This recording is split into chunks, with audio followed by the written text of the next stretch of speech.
Levantamos un clamor por sanidad y redención.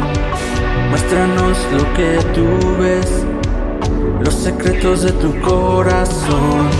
Un pueblo unido pide hoy tu libertad y salvación. Ármanos con tu valor, lo que deseamos es revolución. Que el cielo se parta en dos, inúndanos, en el desierto broten ríos. Vida sopla hoy, hosana al Rey de salvación, hosana al Dios altísimo, hosana, Jesucristo, Jesucristo es Rey, hosana al Rey de salvación, hosana al Dios altísimo, hosana, Jesucristo, Jesucristo es Rey.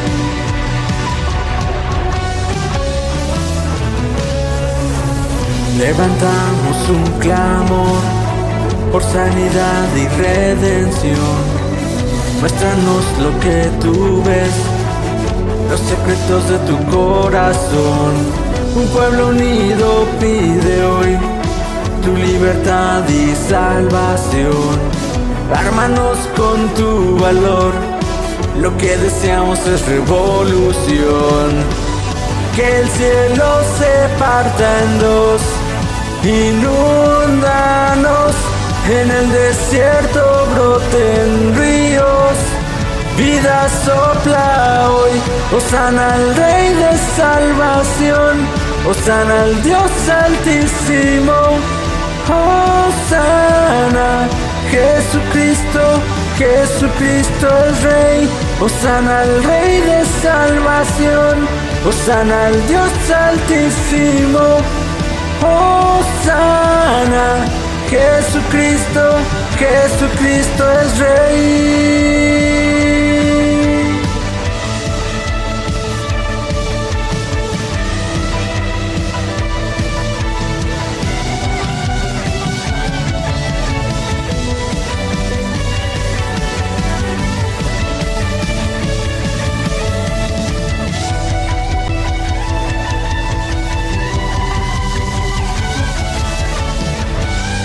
Hosana, hosana, hosana al Rey.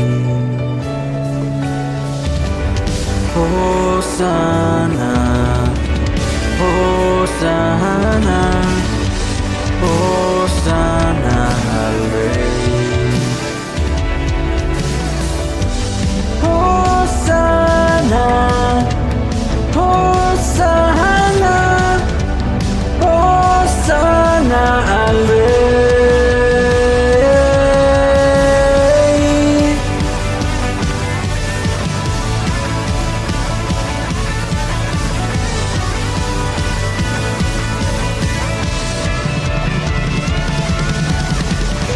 Hosana al Rey de salvación, hosana al Dios altísimo, hosana, Jesucristo, Jesucristo es Rey, hosana al Rey de salvación, hosana al Dios altísimo, hosana, Jesucristo, Jesucristo es Rey.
Difícil sé que es, mi mente dice no es posible,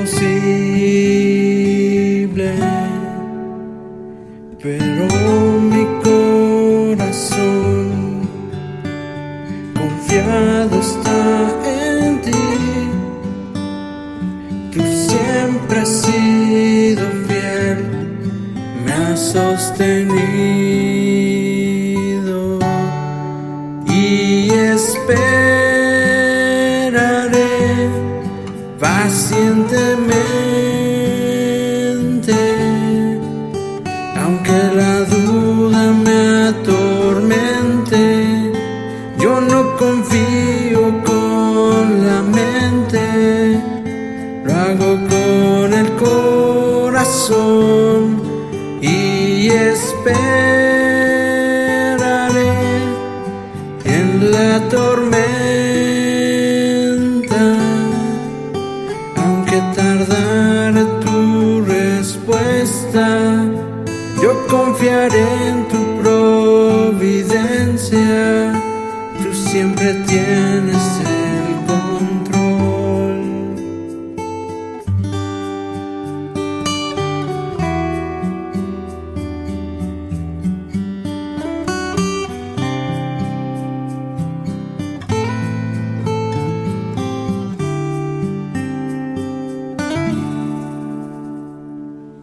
Esperar en ti, difícil sé que es, mi mente dice no es posible,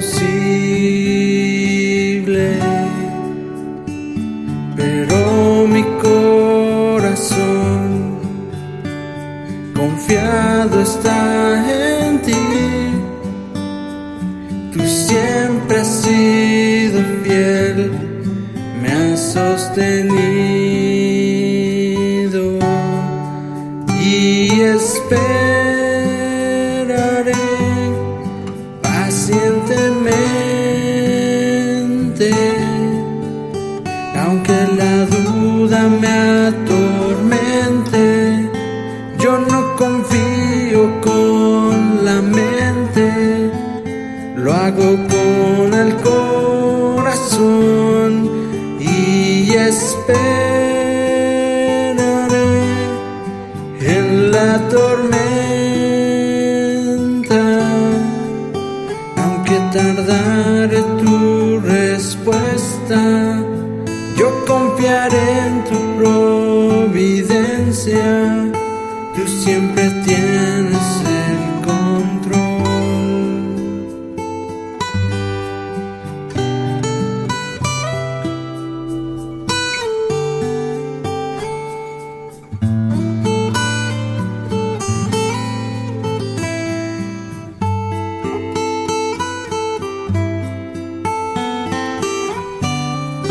Y esperaré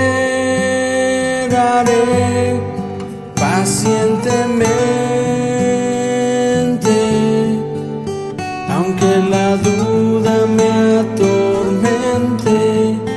Yo no confío con la mente, lo hago con el corazón y esperaré en la tormenta, aunque tardare tu respuesta. Yo confiaré en tu providencia, tú siempre tienes el control.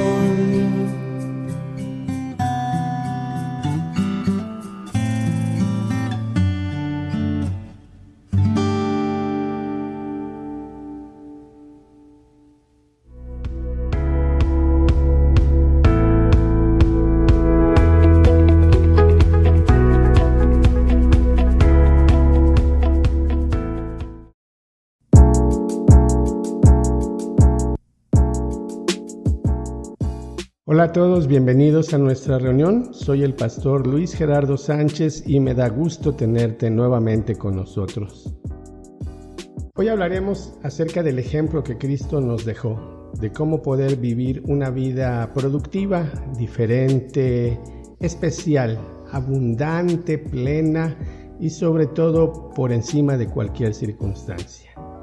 Dios es sobrenatural y Él vive dentro de nosotros por medio de su Espíritu Santo una vez que lo hemos aceptado y recibido como Señor y Salvador. Eso nos ayuda de manera muy especial, específicamente para que podamos conservar la paz, recibir una provisión sobrenatural para enfrentar el dolor, el sufrimiento y la prueba. Te invito para que prepares tu corazón y tu Biblia y juntos descubramos lo que Dios tiene para nosotros en este día. En la primera carta de Pedro, capítulo 4 y los primeros 2 versos encontramos un ejemplo a seguir que nos dejó el Señor Jesús.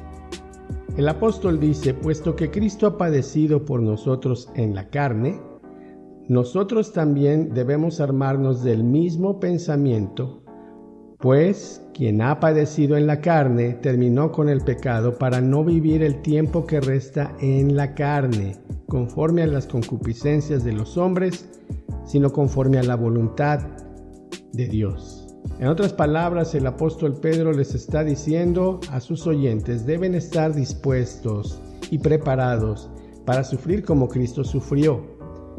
Lo más importante es prepararse adoptando la misma actitud que Él tuvo. Esto les ayudará a no pasar el resto de la vida siguiendo sus propios deseos, luchando por agradar a Dios, pero también buscando imponer su propia voluntad. Esto dará una clara señal de que ustedes se han alejado del mal y el llamado es desarrollar un pensamiento que les preparara para vivir dispuestos a hacer precisamente la voluntad de Dios, más que para vivir atraídos por el pecado o abatidos por el sufrimiento. En esencia, podemos encontrar en estos 2 primeros versos que Cristo ha padecido por nosotros en la carne, es decir, en el cuerpo. Pedro afirma que el que ha sufrido en el cuerpo ha terminado con el pecado. Muchos de nosotros queremos agradar a Dios, pero a veces batallamos duramente con nuestra vieja tendencia a hacer lo malo, a satisfacer nuestros deseos, a vivir atados al pecado. En cierta ocasión, después de predicar acerca de la paz, una mujer se acercó para hablar con su pastor. Ella le puso al día en cuanto a la situación de su hijo, el cual había tenido un accidente terrible y se encontraba hospitalizado. A pesar de que los médicos le habían dado pocas posibilidades de sobrevivir, se estaba recuperando lenta y milagrosamente. Lo que usted dijo acerca de la paz que sobrepasa nuestro entendimiento es verdad, le dijo aquella mujer. Incluso cuando mi hijo estuvo al borde de la muerte, en mi corazón había la seguridad de que el Padre Celestial estaba cerca y en control de todo. Tú puedes decir: amén, qué bueno, gracias a Dios por este testimonio, pero el punto es cómo logran algunas personas pasar estos momentos tan difíciles teniendo esa convicción en su mente y en su corazón. En otras palabras, ¿cómo te convences de algo si realmente no lo puedes creer? Yo he oído a muchos cristianos decir: bueno, Dios está en control, bueno, todo va a salir bien, pero casi su voz se quiebra y prácticamente luchan por creer lo que están hablando. Si Cristo nos ha dado ejemplo de cómo superar las pruebas y cómo vencer al pecado, debemos entonces prepararnos adoptando la misma actitud que Él tuvo. Esa actitud no tiene nada que ver con buscar razones para vivir o cosas con las cuales llenar los vacíos que tenemos. Nuestra razón de vivir es Cristo y Él es el único que puede llenar cualquier vacío o cualquier carencia que tengamos.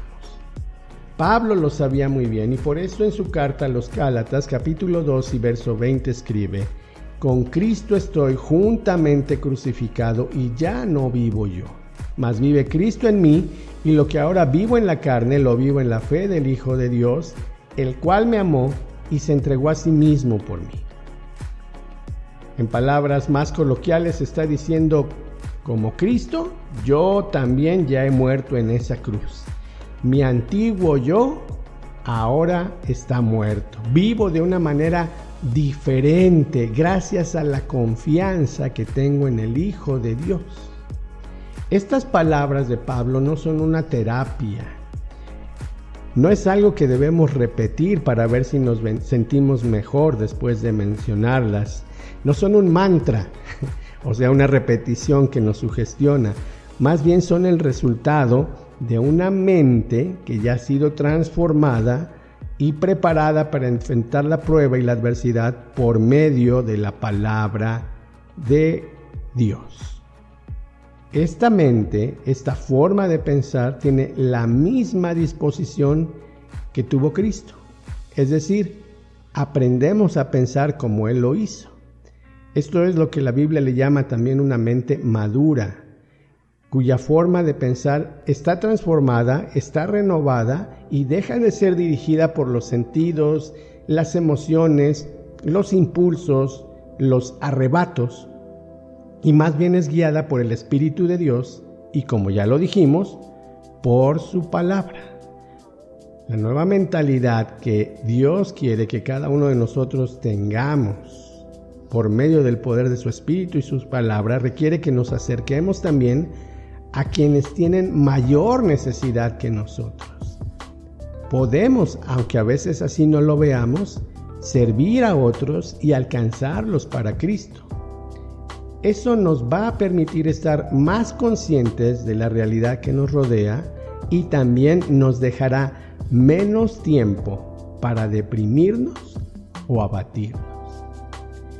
Pensar como Cristo lo hacía, asumir la misma actitud que Él tuvo, nos ayuda a decididamente tener una actitud renovada para ver y actuar con el amor compasivo que Dios nos ha dado.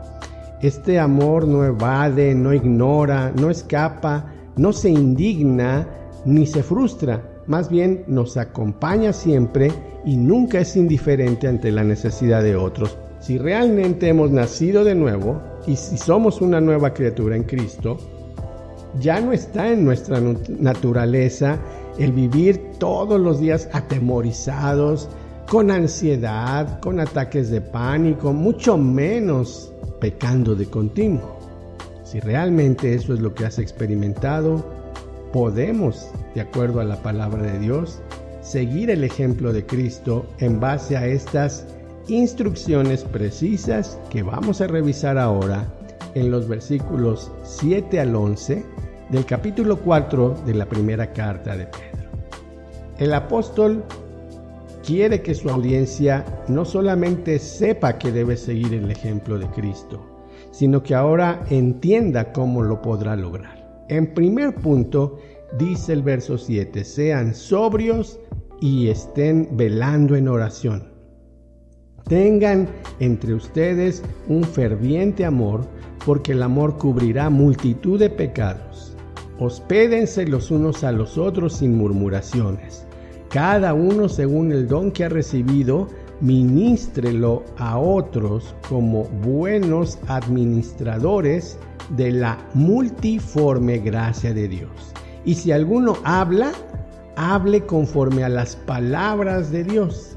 Y si alguno ministra, ministre conforme al poder que Dios da. Vamos a empezar a desglosar estos 4 puntos esenciales. Aquí hay 4 directrices que nos ayudan precisamente a entender cómo podemos seguir el ejemplo de Cristo. Verso número 7, sean sobrios y velad en oración.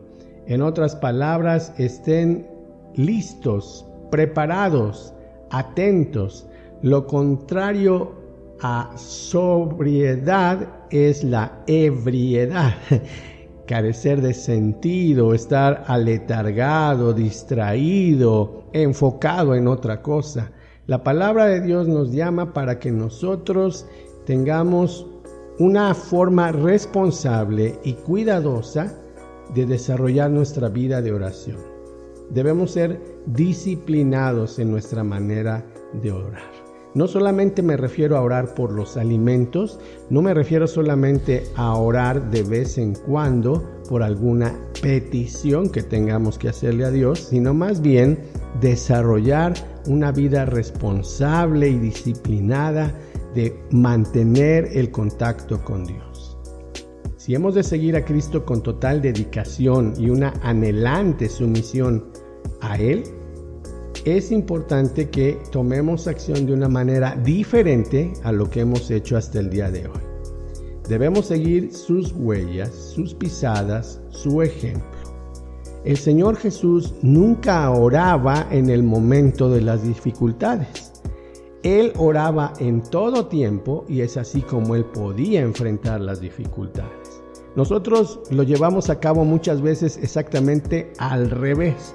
Cuando los problemas nos abaten, cuando las enfermedades nos decaen, cuando la lucha está en lo más arduo, entonces ahora sí, pónganse a orar todos porque la cosa está color de hormiga. Pero eso no es lo que hizo Jesús.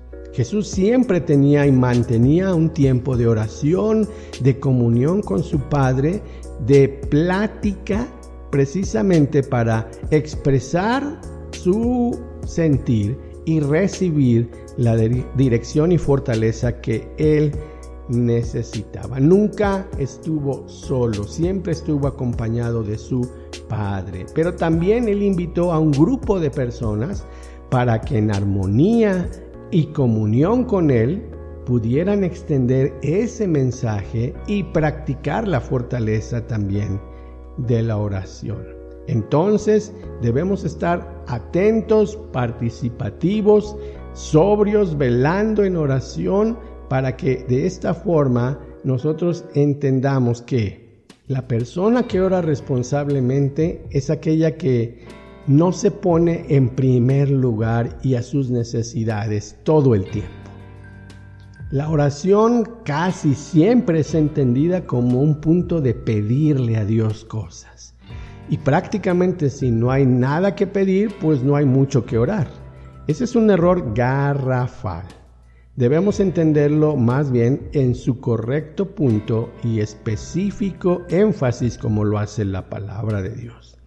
La persona que ora responsablemente ora porque sabe que hay muchas razones por las cuales estar agradecidos a Dios. Entiende que hay muchas personas que necesitan de Dios mucho más que él o ella lo está necesitando. En otras palabras, no se anteponen, no se dejan abatir por los problemas y antes que reclamarle a Dios por las luchas que enfrentan, son sobrios. Sobrio quiere decir alguien que es mesurado, sensato, prudente, que tiene un pensamiento claro, que no se confunde, con una mente renovada, que sabe perfectamente que puede invertir mejor su tiempo en cosas productivas, como interceder por las necesidades de otros. Este primer punto de las instrucciones de Pedro a sus oyentes para poder llegar a seguir de una manera puntual el ejemplo de Cristo es: empiecen con su vida de oración. No dejen volar su imaginación, no den rienda suelta a sus sentimientos. Céntrense más bien en lo que es importante. Fortalezcanse en la oración. Después, en el versículo número 8, Pedro dice en su capítulo 4 de la primera carta: ante todo, tengan entre ustedes ferviente amor, porque el amor cubrirá multitud de pecados. Y lo que está diciendo este texto es que ante cualquier cosa debemos mostrar el amor. ¿Quiere decir que el amor es más importante que la oración?, preguntarían algunos. Importante, menos importante no es el punto. Lo que Dios está diciendo es que aún antes de cualquier otra cosa, el amor debe ser lo que nos motive para hacer lo que vayamos a hacer. Porque realmente donde se demuestra que amamos es cuando somos capaces de ver al prójimo, es decir, al más cercano. Si tú no logras ver las necesidades de otros y solamente de manera insistente ves tus propias necesidades, no has madurado aún. No puedes dar el amor que Dios da desinteresadamente, porque te antepones tú mismo a las necesidades que otros pudieran tener. Asimismo, lo expresó el apóstol Juan en su primera carta, capítulo 4 y verso 20. Si alguno dice, yo amo a Dios, pero aborrece a su hermano, ignora a su hermano, eso es una mentira. No puedes amar a Dios, pues el que no ama a su hermano, a quien ha visto, ¿cómo puede amar a Dios a quien no ha visto? Dios mismo está más interesado en que, ante todo, podamos amar a los que nos rodean. Y con nuestras palabras podemos llegar a ellos de manera sincera y demostrarles el amor que Él nos ha enviado a propagar en este mundo que tanto lo necesita. Pedro emplea la palabra ágape en griego al referirse a este tipo de amor. Esta palabra ágape abarca los matices de cariño, afecto, pero también sacrificio. De hecho, Pedro dijo que deberíamos amarnos fervientemente, con un amor intenso, que tiene la idea de que se expande entre unos y otros. Demostrar este tipo de amor requiere un esfuerzo porque no es fácil. Cierto especialista dijo acerca del vocablo griego ágape, que se traduce como algo intenso. Esto evoca la imagen de un atleta que tensa los músculos al máximo cuando hace el último esfuerzo para cruzar la meta. El amor cristiano exige extender el corazón, amar más allá de nuestras fuerzas, aunque esto nos pueda resultar a veces difícil. A veces no es fácil amar a los que no nos aman, a los que nos persiguen, a los que nos rechazan. Y eso era el contexto de la audiencia original de Pedro. Pero él también les dejó en claro que es evidente que tal amor es una cualidad que debe cultivarse, así como un deportista debe entrenar para mejorar su rendimiento. Cada creyente debe crecer en amor todos los días. Eso lo debe hacer con mayor intensidad. Mientras más trabajo te cueste amar, más debes hacerlo, hasta que seamos capaces de llegar a sufrir inclusive por el amor hacia otras personas. Ese fue el ejemplo que nos dejó Jesús en la cruz. Él cubrió nuestros pecados por amor, no tomó en cuenta esas faltas y definitivamente es lo que nosotros necesitamos aprender y practicar. Un amor incondicional y sin intereses. Por eso es que Pedro dice que el amor cubre multitud de pecados, porque Jesús se entregó por amor sin tomar en cuenta nuestros errores. Cuando nosotros amamos, estamos dispuestos a pasar por alto toda ofensa, toda falta que se haya cometido aún en contra de nosotros mismos. Es así como el amor de Dios se expresa de una manera visible. Es la forma de amar que nosotros debemos adoptar. Seguimos avanzando en cuanto al cómo podemos lograr vivir el ejemplo de Cristo. El verso 9 del capítulo 4 dice: hospedaos los unos a los otros sin murmuraciones. La hospitalidad es también un trabajo arduo. Requiere sacrificio, pero debemos hacerlo, como dice Pedro, sin murmuraciones, sin quejarnos, de una manera cordial, con gentileza. Es lo mismo que expresa el apóstol Pablo en la carta a los Romanos capítulo 12 y verso 13. Practiquen la hospitalidad. Pedro escribió: hospédense con afecto fraternal. Esto implica recibir a personas que tal vez no conocemos, en algunos casos extranjeros, pero aún también a personas diferentes. No solo estamos hablando de que duerman bajo nuestro techo. Yo te voy a hacer esta pregunta: ¿has invitado a tu casa a personas desconocidas? ¿Gente que no es tan cercana a ti? Insisto, no los tienes que invitar a dormir en tu casa, quedarse en tu casa, vivir contigo, pero tal vez para platicar. ¿Alguna vez has considerado la posibilidad de tomar un café con alguien, invitar una comida a tu vecino, a alguien que quieres compartirle de Cristo? Es fácil ser hospitalario con personas que conocemos, pero el Señor Jesús lo planteó de esta forma en Mateo 5 y verso 46. Si aman a los que los aman, ¿qué recompensa tendrán? ¿No hacen también lo mismo los que no conocen a Dios? Entonces, ¿qué hay de aquellos que no conoces? ¿Qué hay de aquellos que no encajan en tu círculo social?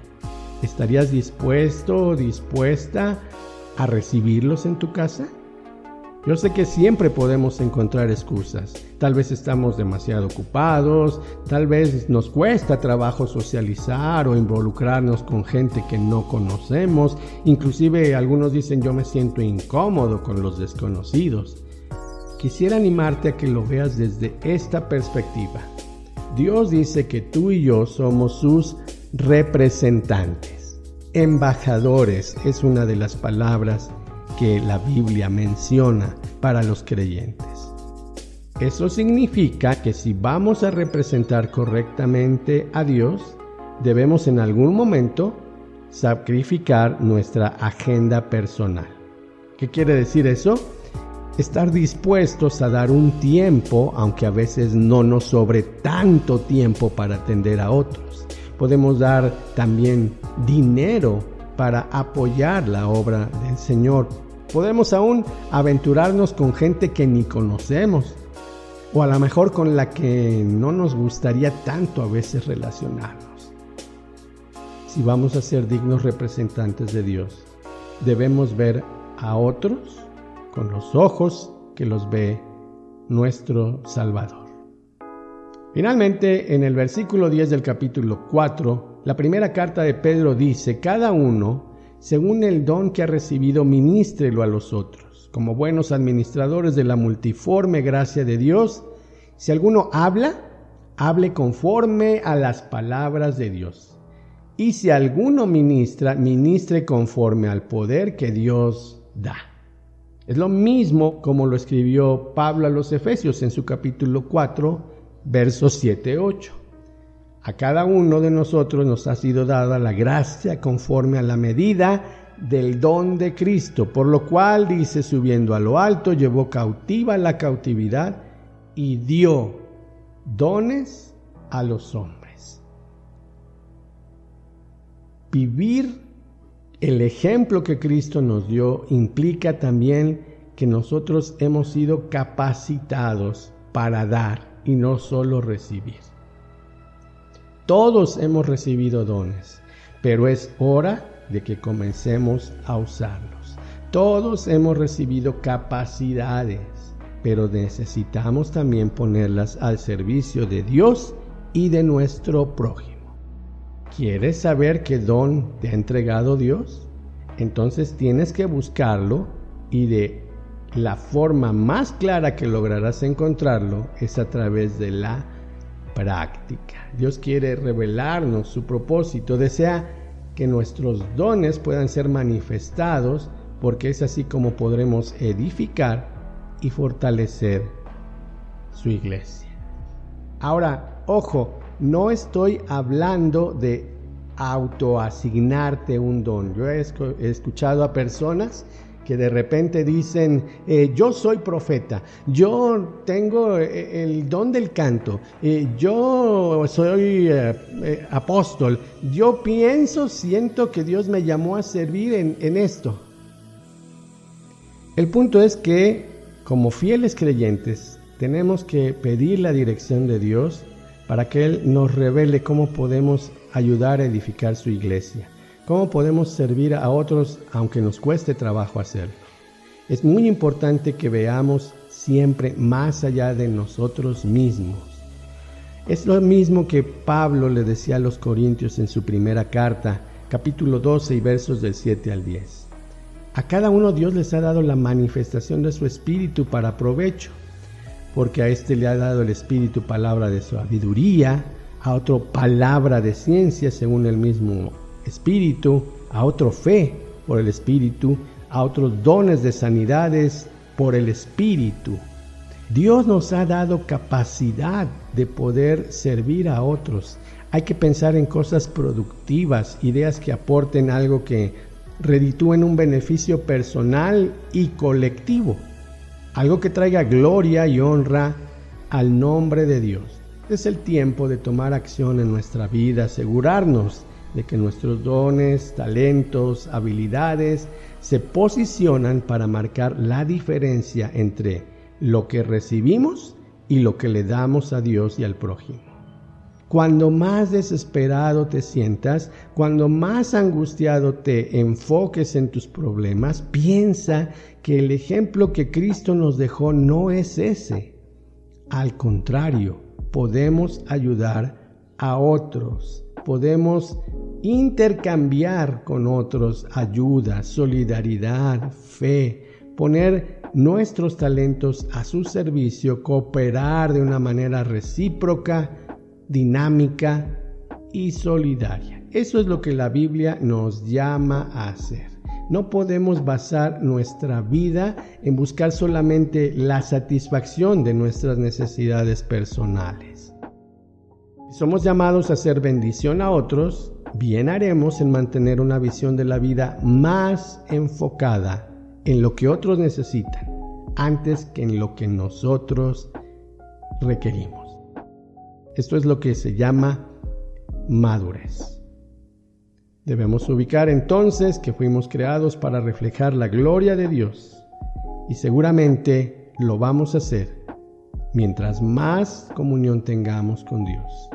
Seguramente buscaremos formas de ayudar a otros, formas de hablarles conforme a las palabras de Dios, ministrarles conforme al poder que Dios da para animarlos, confortarlos, consolarlos, apoyarlos para que aprendan a depender de Dios en lugar de hacerlos dependientes de nosotros o que traten de resolver las cosas en sus propias fuerzas. Quiero solamente enfatizar esta parte, a hablarles conforme a las palabras de Dios. A veces entendemos mal la manera de compartir y o ministrar. Muchos empiezan a dar sus propios puntos de vista, empiezan a hablar más de sí mismos que de la palabra, y esa no es la idea.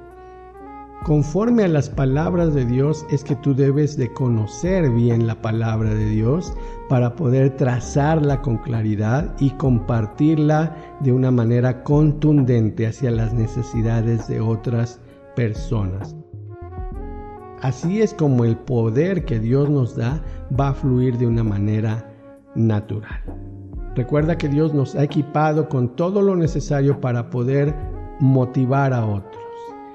El punto es dejar de pensar solamente en lo que queremos y tomar un tiempo en pensar cómo puedo yo ayudar a los que me necesitan. Tal vez encontrarás que una llamada telefónica puede servir para dar palabras de ánimo y mostrar un interés genuino en las personas. Tal vez puedas ver que un mensaje de texto va a ayudarle a cualquier persona poniéndole una cita bíblica, una palabra de ánimo. Pídele a Dios sabiduría para que Él te dé los recursos que necesitan esas personas, provenientes de su palabra principalmente, para que ellos se puedan animar, para que ellos se puedan levantar. Lo más importante, nunca te aísles. Asiste, participa, ayuda a organizar reuniones, aún estando en la distancia. Estas son las formas en que el apóstol Pedro le transfirió a su audiencia la manera en que podían vivir cotidianamente el ejemplo de Cristo. Para concluir entonces, debemos recordar que somos llamados por Dios y debemos entender que el sufrimiento no nos debe tomar por sorpresa. Podemos desarrollar un pensamiento como el de Cristo que nos va a preparar para vivir de una manera dispuesta en hacer la voluntad de Dios en lugar de estar ansiosos y devastados por los problemas cotidianos. Por otro lado, tenemos que recordar que si Cristo nos ha dado su ejemplo para superar las pruebas y vencer al pecado, nosotros debemos prepararnos adoptando la misma actitud que Él tuvo. Dios ha realizado una provisión perfecta y la adecuada para cada uno de nosotros, para que podamos vivir la vida cristiana y no vivir atados al pecado, ni a la lucha, ni a la depresión. Hay instrucciones precisas, como ya las vimos, que Él nos ha dado para vivir para su gloria y servir a otros. Mi ánimo es: no desperdicies tu tiempo con lo que no vale la pena. Señor, te damos gracias por tu palabra y por tu provisión. El ejemplo de Cristo es nuestro parámetro, es nuestro modelo a seguir. Queremos fortalecer nuestra vida de oración. Queremos dar un amor sincero, ágape como el tuyo, a quienes lo necesitan. Queremos también ser tus representantes dignos. Con honestidad, con amabilidad, acercarnos a aquellas personas que aún nos cuesta trabajo hacerlo. Y lo más importante, queremos ministrarles tu palabra, no las nuestras, tu sentir, no el nuestro. Queremos que te vean a ti y no a nosotros, y queremos hacerlo en el poder de tu Espíritu. Oramos por todos nuestros oyentes que por primera vez escuchan un mensaje como esto. Oramos por los que lo han escuchado y aún están batallando. Tal vez hay ideas equivocadas que ellos le han dado más credibilidad. Ayuda a cada uno en la necesidad, Señor, y amigos y amigas que nos escuchan por primera vez. Dios quiere entregarles una vida diferente, renovada, pero necesita solamente que ustedes puedan reconocer su necesidad de Él. Recíbelo en tu corazón. Deja que Él limpie tu vida, dirija tu vida y le dé un sentido más especial. En el nombre de Jesús, amén. El arrepentimiento es básico y necesario. Un cambio de actitud es lo que Dios está esperando en ti.